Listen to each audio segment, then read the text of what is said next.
The most dangerous Hells Angel of all time, Timuçin Hells Angels. President Albania. When Germany's biker underworld erupted into bloodshed in 2009, one name would define the turning point: Timur Akbulut. Born and raised in Germany, a trained mixed martial artist and a Hells Angels prospect, Akbulut's actions changed the balance of power between the Angels and their rivals, the Bandidos. His trial filled headlines, his conviction sent ripples through organized crime. His story exposed the blurred lines between sport, violence, and status in Europe's outlaw brotherhoods. What follows is a factual reconstruction of those events, their context, and the world that made them inevitable. Birth, early life, and origins. Every story of violence has a beginning that looks ordinary. For Timur Akbulut, that beginning was in Germany, where public records and combat sport databases list his birthplace.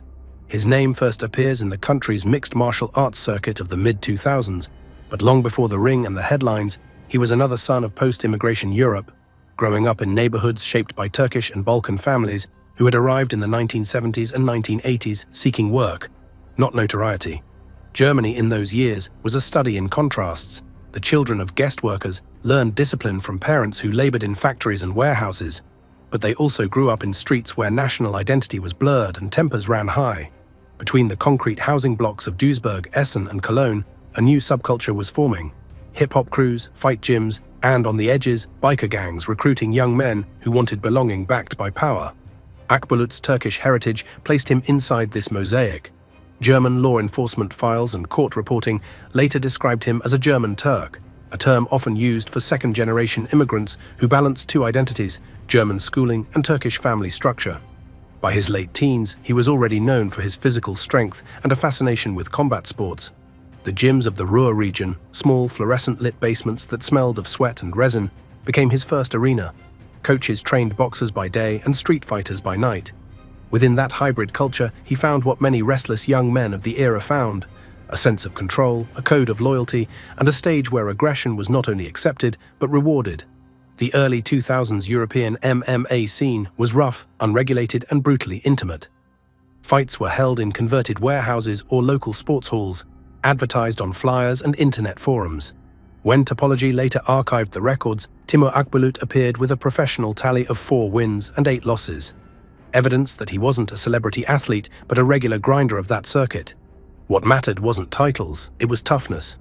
In those rings, he learned how to absorb pain and keep moving forward. Lessons that would shadow him in the darker years ahead. Outside the gym, Germany's biker culture was accelerating toward open war. The Hells Angels, long established in Hamburg and Hanover, were expanding westward. The Bandidos, an American import, were pushing in from other states. Street fights, bar brawls, and weapon seizures became common police reports. For young fighters like Akbulut, that world looked familiar. Hierarchies, respect, and violence as currency. The transition from athlete to prospect wasn't a leap, it was a drift. By the time his name reached police files in connection with the Hells Angels, Germany's media had already coined a phrase for the scene: Die Rocker Krieg, the biker wars. The subculture had matured into organized conflict, with territory lines drawn over cities, nightclubs, and the drug routes that threaded through them. Into that maelstrom stepped a fighter from Germany's immigrant quarter, a man who knew how to take a hit, follow orders, and prove loyalty through action. Akbulut's early life remains otherwise sparse in official records. No interviews, no family statements, no public trail before his MMA years. But the environment that shaped him is well documented.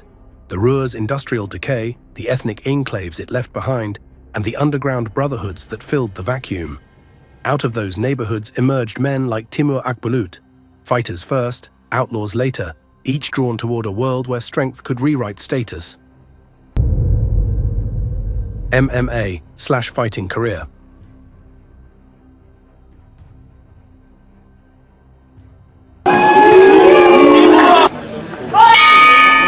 When people today mention Timur Akbulut, it's usually in connection with the Hells Angels or the infamous 2009 shooting. But before he ever wore a patch, before police sirens defined his nights, his world revolved around the cage, the brutal neon-lit arenas of Germany's underground mixed martial arts scene. The 2000s were the years when MMA was just beginning to spill out of Japan and America into Europe. Germany was not yet a hub, it was a frontier. Events were small, gritty, and mostly off the radar. Promoters rented community centers or converted warehouses, filling them with metal fences and thin mats. building cages by hand. Fighters came from boxing clubs, karate schools, wrestling backgrounds, or just the street. There were few rules, little regulation, and almost no money. But there was one thing every competitor understood: winning meant respect, and respect meant survival. Akbulut entered this landscape as a young man with Turkish roots, already strong from years of gym training and street sparring. He wasn't groomed in elite sports academies or Olympic programs. He was part of the rough, improvisational fight circuit that defined Western Germany's industrial belt. Cities like Duisburg, Essen, and Cologne were dotted with small gyms that taught striking by day and organized underground fights by night. It was in those gyms that Akbulut began to stand out, not because of fame or flash, but because of raw endurance. Coaches remembered him as a fighter who took punishment and never backed down, a man who treated pain as part of rhythm, not interruption. Databases like Topology and Sherdog later chronicled his brief but intense professional career. Between 2006 and 2008, Akbulut fought in at least a dozen officially recorded bouts, logging 4 wins and 8 losses. His fights were messy, often short, and never easy. He preferred close-range exchanges, short hooks, elbows, knees in the clinch, the kind of fighting style that favors heart over precision. Many of his defeats came via submission, suggesting a weak ground game, but when the fight stayed standing, he was dangerous. His victories were usually knockouts or technical stoppages, sudden bursts of aggression that overwhelmed opponents. It was a career defined not by titles, but by toughness. In an environment where most fighters quit after 2 losses, Akbulut kept signing up. For the kind of man he was becoming, that mattered more than any belt. Every fight was a test, not of technique, but of endurance and fear. And every time he stepped into the cage, he earned a little more reputation among the small but growing circle of German MMA enthusiasts who valued grit above style. Outside the cage, however, another scene was rising, darker, wealthier, and far more seductive. Germany's outlaw motorcycle clubs were expanding aggressively, and the Hells Angels were at the top of that food chain. They had money, hierarchy, and territory. And more than anything, they respected men who could fight.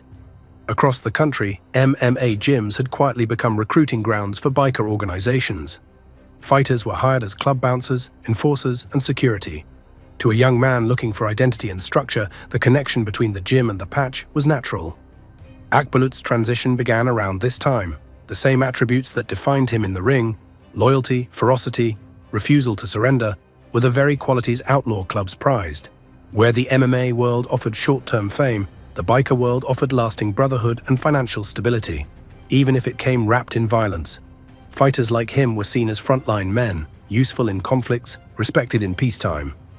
The last traces of his fighting career vanished around 2008, just as the Hells Angels and Bandidos rivalry in Germany reached its peak. In the following year, Akbulut would step out of the cage for the final time and into a world where fighting no longer ended with a referee's whistle. The discipline and fury he had trained for years would soon find a new outlet, one that would make his name echo far beyond Germany's small combat sports scene. He was no longer just a fighter. He was becoming something the MMA ring could never contain, a man whose strength would be measured not by scorecards, but by the sound of gunfire. Integration into the biker/rocker world. By the time Timur Akbulut hung up his MMA gloves, the atmosphere outside the gyms was changing fast. Germany's streets, especially in the Ruhr Valley, were being carved into invisible borders, not by governments, but by outlaw motorcycle clubs. For years, the Hells Angels and Bandidos had coexisted in an uneasy truce. But by the late 2000s, that balance was collapsing. Territory, pride, and the fight for dominance had turned Germany into the front line of what the press began calling the Rockerkrieg, the biker war. In that climate, Akbulut's world expanded from cages to clubhouses. His combat experience made him a natural recruit for groups that prized aggression, loyalty, and silence. Fighters with his background weren't just muscle, they were symbols. They carried themselves with confidence, knew how to handle confrontation, and were used to living by codes written outside of ordinary law. For the Hells Angels, constantly battling the encroachment of rival groups like the Bandidos and the Gremium MC, men like Akbulut were an asset. Recruitment in that world didn't happen with contracts or applications. It happened through introductions. A friend who brought you to a clubhouse, a knight guarding the door of a bar run by an affiliated member, a favor done when no one else would step in. Slowly, quietly, your face became familiar. You were tested not with paperwork, but with patience. How you reacted to disrespect, how you carried yourself when police passed by, whether you'd fold under pressure. By 2008, Akbulut had become a prospect, a formal probationary stage before earning full membership in the Hells Angels Motorcycle Club. It was both an honor and a trap. Prospects were the workers and the frontliners. They handled errands, protection duties, sometimes violent tasks. Their loyalty was scrutinized. Their obedience was measured. Every day was an examination in discipline, not the kind he'd learned in MMA, but the kind built on hierarchy and intimidation. Germany's Hells Angels chapters were undergoing rapid expansion then. From Hamburg and Hanover, their influence spread to North Rhine-Westphalia, where Akbulut lived. Each chapter was semi-autonomous, but all answered to a strict internal hierarchy. At the top were the full-patch members, men who had proven themselves through years of service. Below them were the prospects, like Akbulut, who lived on the edge between belonging and exile. To earn his patch, he'd have to prove not only loyalty, but fearlessness. And in the biker world, that proof often came through violence. Meanwhile, the Bandidos MC, their fiercest rival, had built strongholds across Western Germany. Both groups recruited from the same social pool: ex-fighters, security workers, migrants from Turkey and the Balkans, and young men disillusioned with normal life. Their feud wasn't just about power, it was cultural. Each gang represented a tribe, a sense of identity forged from defiance. Street corners became checkpoints. Even small insults could trigger citywide retaliation. Inside the clubhouses, the environment was thick with hierarchy and ritual. Walls were plastered with insignias, skulls, pistons, slogans like, "When we do right, nobody remembers. When we do wrong, nobody forgets." Prospects served drinks, guarded doors, and kept quiet. The rules were absolute: never betray the club, never talk to police, never back down. It was the kind of system where Akbulut's past as a disciplined fighter made him valuable. He was used to chains of command. He knew how to suppress hesitation. Outside, the German media was catching on. Reports of brawls, shootouts, and explosions involving biker clubs filled headlines. Police raids uncovered caches of weapons and drugs, but convictions were rare. Both sides moved like organized armies, disciplined, silent, and heavily armed. The streets of Duisburg and Essen became flashpoints, with car chases, ambushes, and public showdowns between the rival clubs. For Timur Akbulut, this was no longer a sport. This was a lifestyle built on brotherhood and reputation, where weakness was fatal and loyalty was currency. Within the Hells Angels, he found what every fighter searches for: belonging, but at a cost that no ring could prepare him for. Within a year, his loyalty would be tested in the most public and irreversible way imaginable. On one autumn evening in October 2009, his name would shift from fight cards to front pages, the day when his world and the world of Germany's biker underworld would collide in gunfire. Tensions between Hells Angels and Bandidos in Germany. Timur Akbulut became part of the Hells Angels. He wasn't joining a calm fraternity of motorcycle enthusiasts. He was stepping into one of the most violent underworld conflicts modern Germany had ever seen: the escalating war between the Hells Angels and the Bandidos. To outsiders, these clubs were motorcycle brotherhoods built on loyalty and rebellion. But by the 2000s in Germany, they had become powerful criminal organizations fighting for control of territory, reputation, and money. Their feud would shape Akbulut's destiny and turn city streets into front lines. The roots of the conflict traced back to the early 1990s, when both clubs began expanding aggressively across Europe. The Hells Angels, established in Hamburg in 1973, had grown into an empire of chapters stretching across the country. The Bandidos, originally an American rival, arrived later but quickly built a foothold in the industrial regions of Western Germany, particularly North Rhine-Westphalia, the same area where Akbulut lived and fought. For years, both sides tolerated a fragile peace, but as younger members with harder edges joined their ranks, men like Akbulut, the old balance began to crumble. Territories overlapped, egos clashed, and soon every city from Cologne to Duisburg became contested ground. By 2007, the situation had spiraled. Police reports spoke of late-night ambushes, arson attacks on clubhouses, and drive-by shootings. Local newspapers coined the term Rockerkrieg, the biker war. German law enforcement estimated that both organizations had several hundred active members, many of them armed, disciplined, and organized like paramilitary units. The violence wasn't random, it was strategic. Clubhouses weren't just social centers, they were operational bases for security rackets, drug trafficking, and protection services tied to the nightlife economy. Bars, strip clubs, and underground gambling dens all fell under the influence of either Angels or Bandidos. Owning a territory meant controlling the income that flowed through it. In North Rhine-Westphalia, tensions reached a boiling point. The Hells Angels had strongholds in Cologne, Hanover and Bochum, while the Bandidos dominated Duisburg, Essen and Oberhausen. The dividing lines were razor-thin. Sometimes a single street separated one gang's turf from another. When a Hells Angels clubhouse opened near a Bandidos bar, police knew violence was coming. The government tried to intervene. Raids became frequent, caches of weapons were seized, but each crackdown only deepened the club's hostility toward the state and toward each other. The Bandidos accused police of favoritism, the Angels accused them of provocation, and caught in the middle were the younger recruits, men like Timur Akbulut, whose loyalty was still being tested and whose future in the organization depended on proving he could defend the patch. German authorities quickly realized that the conflict wasn't just about motorcycles. It had evolved into a complex criminal feud involving extortion, drug routes, and organized violence. The Angels, older and more structured, often positioned themselves as the elite of biker clubs, emphasizing discipline and international connections. The Bandidos, newer to Germany, built their image on defiance, a working-class rebellion against the Angels' dominance. That cultural divide only fueled the aggression. Media coverage amplified the tension. Headlines featured images of heavily tattooed bikers escorted into courtrooms under police guard, their club colors hidden under jackets. Each arrest or conviction seemed to strengthen, not weaken their myth. Young men saw them as symbols of freedom, brotherhood, and fearless rebellion against authority. Recruitment surged. By the late 2000s, the streets of Duisburg had become a powder keg. Reports from 2008 described multiple assaults between members of both clubs, stabbings at local bars, and drive-by shootings. Police intelligence warned that a major act of retaliation was imminent. Everyone in the biker world knew what that meant. Sooner or later, someone would die. Inside the Hells Angels, the expectation was unspoken but understood. Prospects had to stand firm in confrontation. Losing face in front of rivals could cost a man his patch. That code of reputation, of defending honor at any cost, ran deep in the club's identity, and in October 2009, that code would collide violently with real life. On a cool evening in Duisburg, two worlds were about to meet: a Hells Angels prospect with a fighter's past, and a Bandidos veteran with a history of violence. What followed wasn't just another street fight. It was the spark that reignited Germany's biker war and placed Timur Akbulut's name permanently in the annals of organized crime. The tension that had been building for years was about to find its breaking point in 4 gunshots that would echo across Germany. The night of 8th October 2009, the shooting of Rudi Heinz Elton.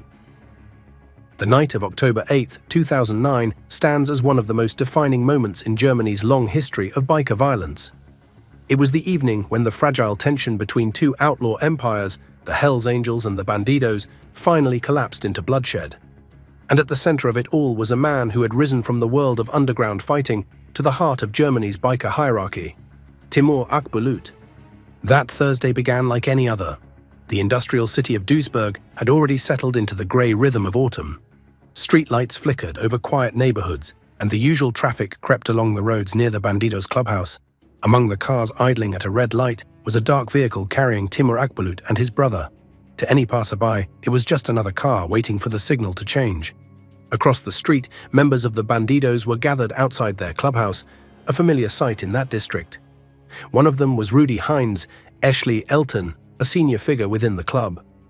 Elton had a long and notorious record. For years, his name had appeared in police files linked to armed robbery, extortion, and violent assault.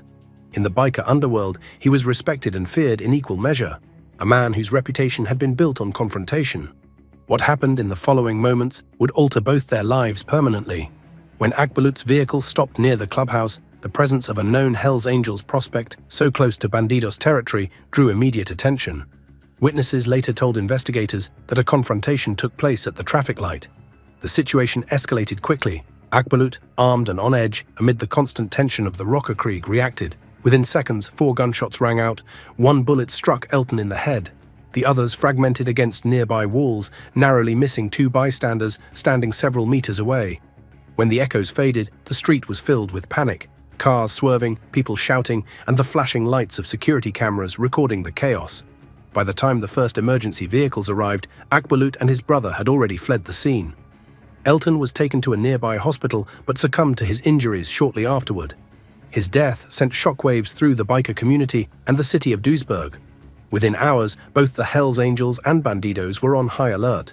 The killing was no longer an isolated crime, it was seen as a direct challenge, an act of open war between the two largest motorcycle clubs in Europe.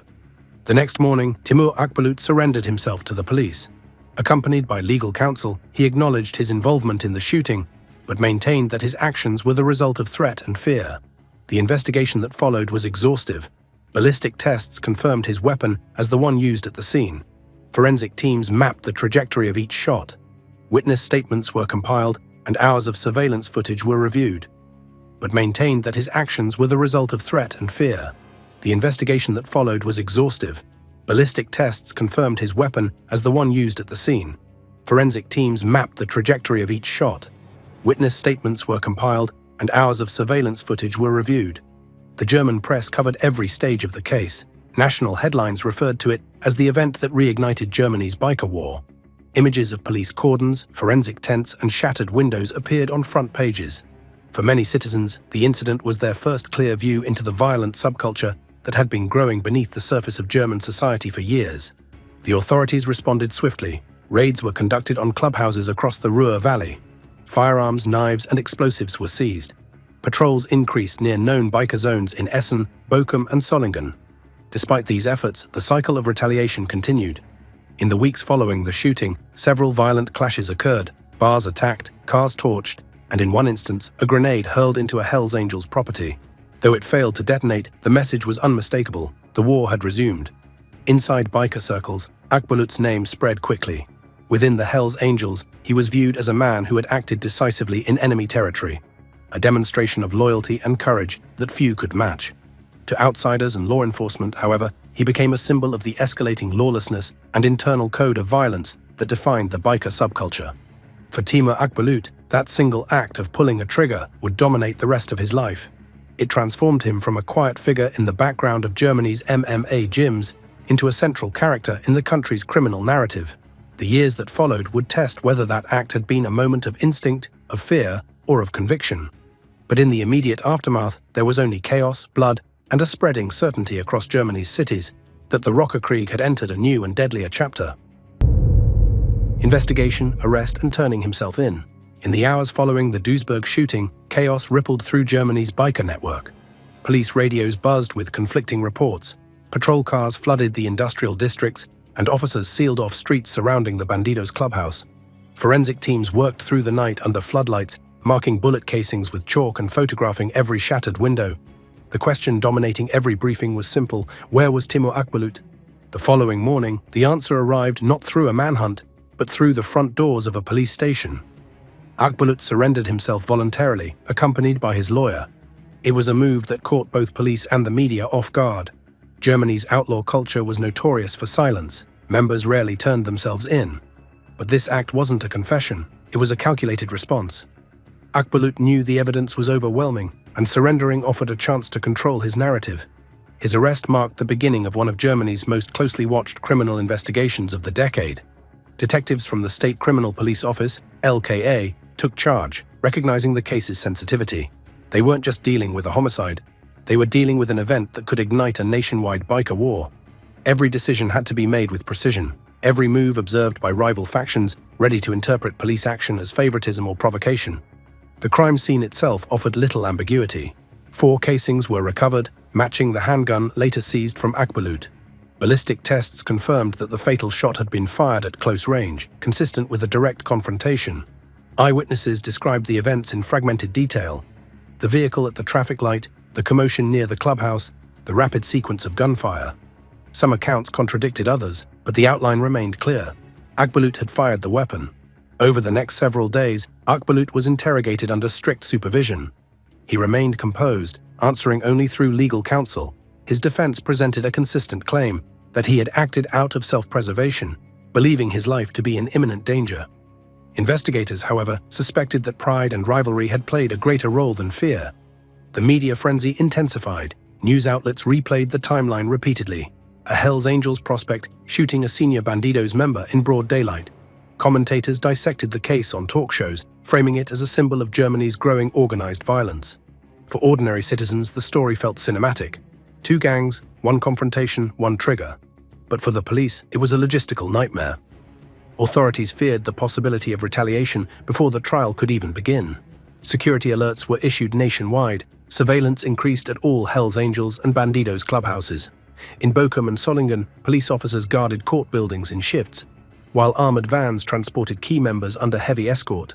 Officers even monitored funeral preparations for Rudi Heinz Elton, anticipating that the gathering might serve as a stage for revenge. Elton's funeral 2 weeks later proved those fears justified. More than 1,500 bandidos from across Europe attended, riding in long convoys that turned highways into parades of roaring engines. The police presence was immense. Helicopters, tactical units, and roadblocks surrounded the cemetery. The operation cost the state nearly €600,000, and though no major incident occurred, the message was unmistakable. This was no isolated feud. The Hells Angels had killed one of their own, and the score would not remain unsettled. Back in custody, Timur Akbulut waited. Months passed between hearings as prosecutors gathered evidence and witnesses. Every update drew cameras. He was transferred between secure facilities to avoid potential attacks, and his image, calm, expressionless, head shaved, became a fixture in German media. The press described him as the fighter-turned-outlaw, a man whose life now symbolized both the physical strength and moral collapse of the subculture he came from. For investigators, the case represented something deeper than one killing. It was proof that Germany's biker conflict had reached a new level, where public shootings replaced intimidation and brotherhood demanded blood. The justice system faced immense pressure to make an example of him, not just to deliver justice for Elton's death, but to warn both clubs that the state would not remain a spectator in their war. By the time the trial date was set for the spring of 2010, Akbulut's story had transformed from a criminal file into national spectacle. Security checkpoints were established outside the Duisburg District Court, snipers were positioned on nearby rooftops, and officers scanned every spectator entering the building. On the benches sat two audiences, Hells Angels members on one side, Bandidos on the other, separated by rows of police officers in body armor. The stage was set for one of Germany's most intense biker trials in history. For the prosecution, the goal was straightforward: prove that Timur Akbulut had acted not in fear, but in arrogance. For the defense, it was survival, a desperate attempt to frame the act as reaction, not ambition. Between those two narratives hung the fate of one man, and perhaps the fragile peace of Germany's streets. Court trial, verdict, and sentence. The trial of Timur Akbulut opened in the spring of 2010 at the District Court of Duisburg, under the kind of security reserved for high-risk terrorism cases. The building was surrounded by armored police vehicles, and officers in tactical gear lined the entrances. Inside the courtroom, two groups sat under constant supervision, members of the Hells Angels on one side, Bandidos on the other. The risk of violence was so high that plain-clothed officers were placed among the spectators, and every attendee was searched for weapons before being allowed through the doors. Germany had seen organized crime trials before, but this one carried a different weight. It wasn't simply about one man's guilt or innocence.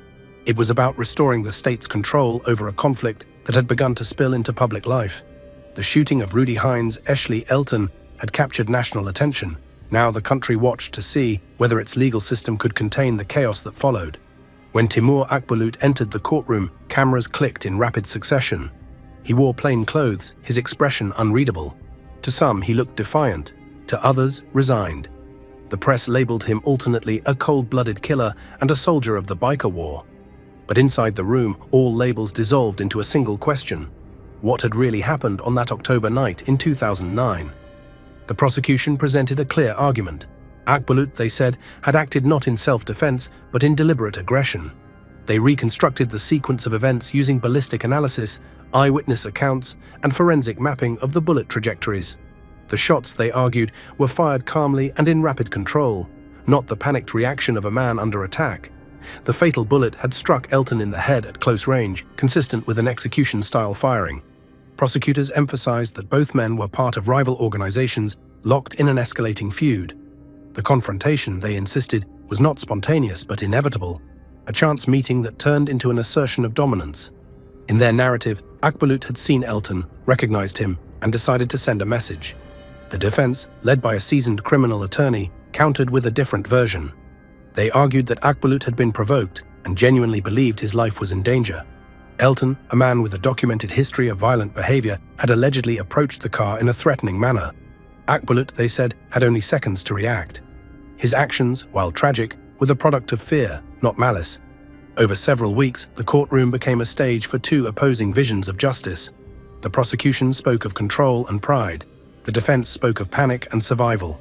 Both sides cited the culture of biker rivalries, where intimidation and reputation dictated behavior. Experts in organized crime testified about the unspoken codes that governed these clubs: loyalty, retaliation, and the absolute necessity of never appearing weak. The implication was clear. In that world, hesitation could mean death. During the trial, the tension was palpable. Journalists noted that officers stationed inside the courtroom rarely removed their hands from their weapons. Outside, convoys of motorcycles occasionally passed the courthouse, their engines echoing like a reminder of the war still waiting beyond the walls. As the weeks unfolded, one thing became apparent. The case had moved beyond a simple criminal verdict.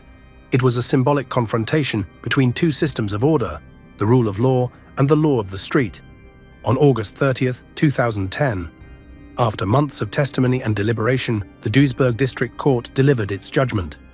Timur Akbulut was found guilty of manslaughter, not murder. The distinction mattered. The court determined that although the act had been intentional, it lacked the characteristics of premeditation or treachery required for a murder conviction under German law. He was sentenced to 11 years in prison. The court rejected his plea of full self-defense, but accepted that the incident had arisen from a volatile confrontation, not a planned assassination. The presiding judge described the shooting as a demonstration of power, an act meant to maintain face and reputation in a world where honor was enforced through violence. The courtroom remained silent as the sentence was read. Outside, the reaction was immediate. To the Hells Angels, the verdict was harsh but survivable, a sign that Akbulut would serve his time and perhaps return with his loyalty intact. To the Bandidos, it was an insult, a reduced conviction for the man who had killed one of their own. The judgment did little to calm tensions between the two groups. In the months that followed, violent clashes continued across Germany. Police recorded multiple assaults, retaliatory attacks, and firebombings linked to the ongoing feud. The biker war that had begun in whispers now filled the headlines almost weekly. And behind bars, Timur Akbulut's name became a rallying cry, a symbol of defiance to some, of lawlessness to others. For the court, the trial had been an attempt to reassert order. For the public, it was a glimpse into a world that thrived on hierarchy, silence, and blood loyalty. And for Akbulut himself, it marked the beginning of a new chapter, a life defined not by the fight in a ring or a street, but by the years spent behind concrete walls, carrying the weight of a single decision that had changed Germany's criminal landscape. Aftermath, impact on rocker conflict and retaliations. The verdict in Timur Akbulut's case did not end Germany's biker conflict, it intensified it.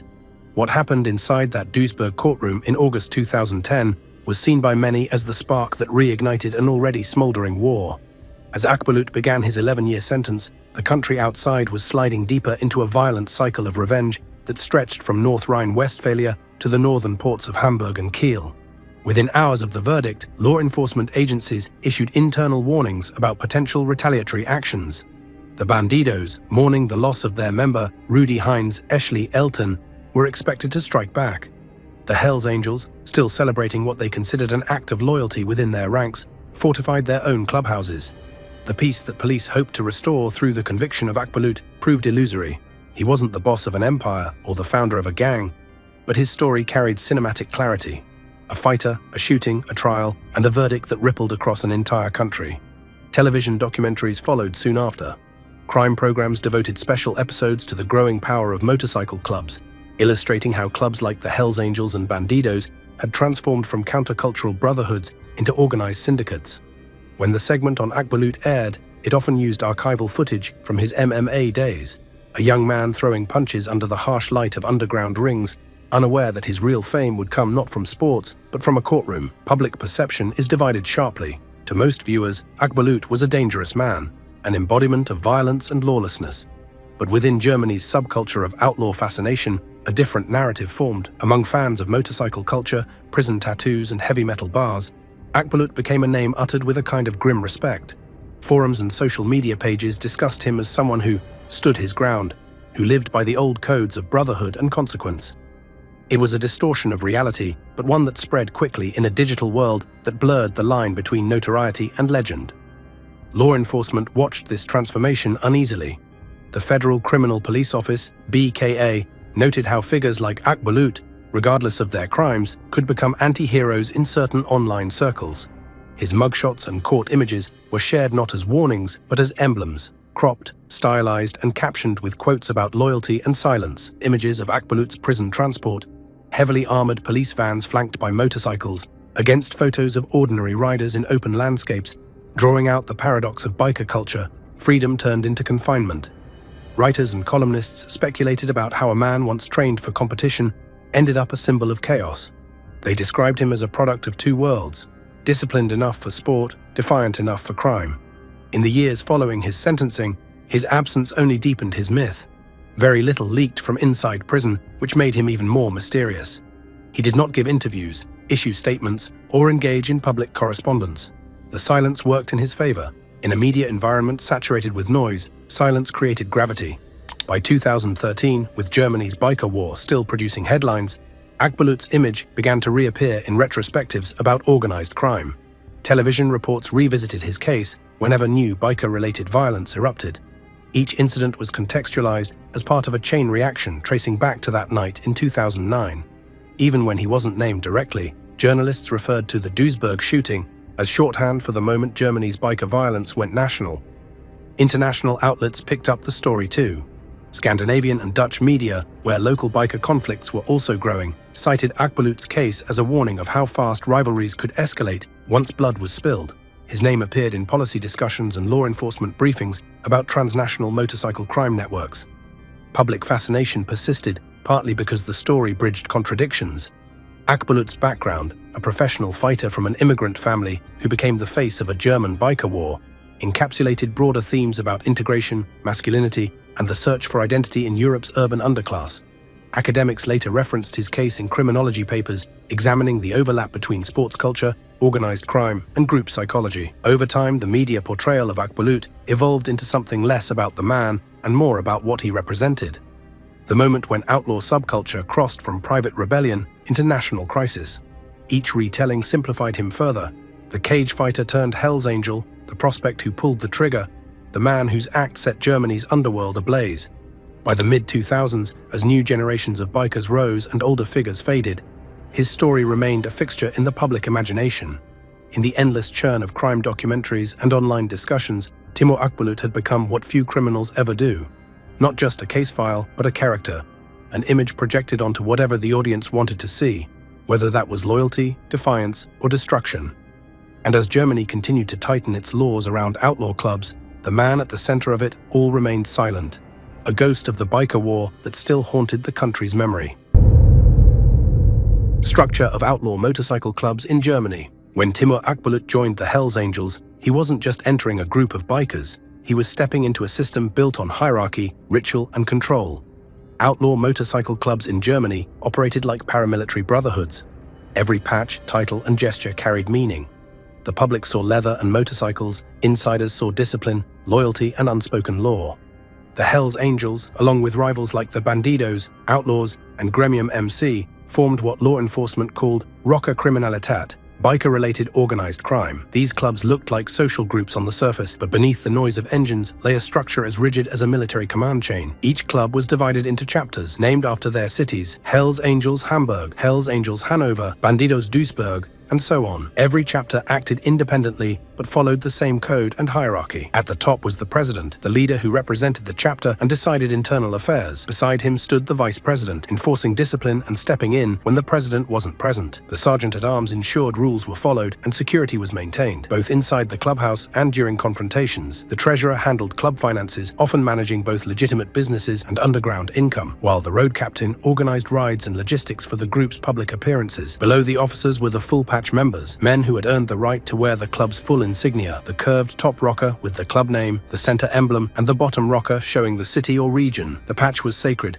It wasn't property of the individual, but of the club itself. Losing it, selling it, or wearing it without permission was a declaration of betrayal. Beneath the full members stood the prospects, recruits still being tested. These men, like Akbulut once was, lived in constant scrutiny. Every day was a trial of patience and obedience. Prospects served drinks at meetings, cleaned bikes, guarded entrances, and proved their loyalty in ways that sometimes crossed legal lines. Until a full patch member voted them in, they existed in limbo.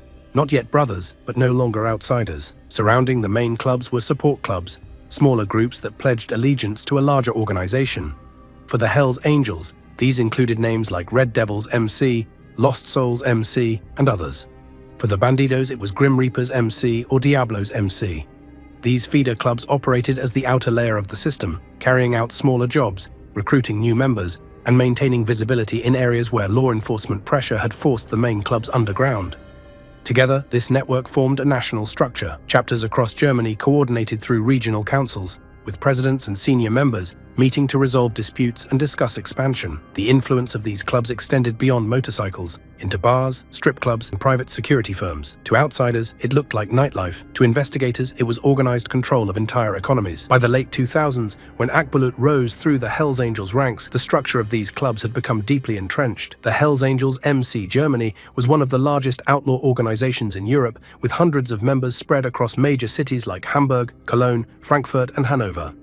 The Bandidos, their primary rivals, had built similar networks in North Rhine-Westphalia, Bavaria, and Lower Saxony. The rivalry between these organizations wasn't just about ideology, it was territorial. Each chapter claimed bars, neighborhoods, and regions as its domain. The right to wear a patch in a specific city symbolized ownership, and any attempt to open a rival clubhouse nearby was seen as an act of aggression. These disputes often escalated into violence, with shootings, stabbings, and bombings becoming a familiar part of police reports in the 2000s. Inside the clubs, discipline was absolute. Disobedience could mean demotion or expulsion. Betrayal or cooperation with law enforcement often led to retribution. The Hells Angels enforced their code internally. The threat of violence was enough to maintain order. Members were bound by loyalty that transcended fear of the law.